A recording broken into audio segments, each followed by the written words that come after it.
ये रेस जिंदगी की रेस है। किसी की जिंदगी लेके ही खत्म होगी।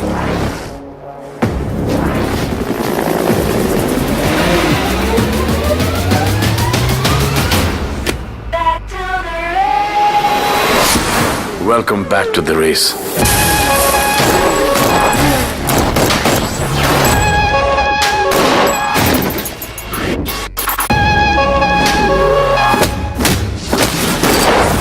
परिवार के लिए अगर किसी की जान भी लेनी पड़े तब भी हम पीछे नहीं हटेंगे।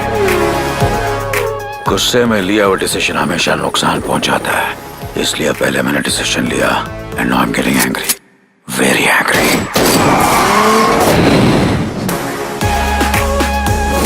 तुम्हारा यकीन कैसे तोड़ सकती हूँ? वैसे भी वादे और इरादे की बड़ी पक्की हूँ मैं। हाथ देना प्लीज। घबरा मत, शादी के लिए नहीं मांग रहा।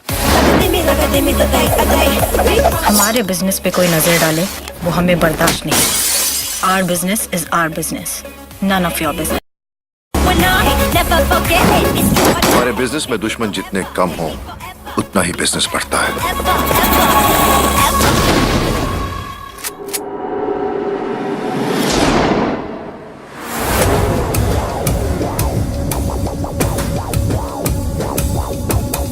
फैमिली, जिस रेस से मुझे निकालने की बात कर रहे हैं ये बेवकूफ,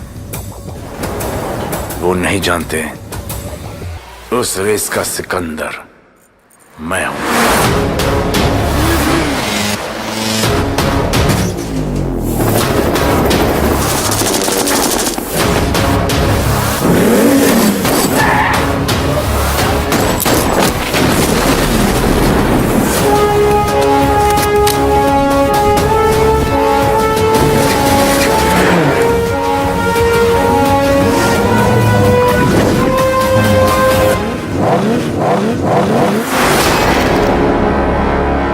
Get set, ready.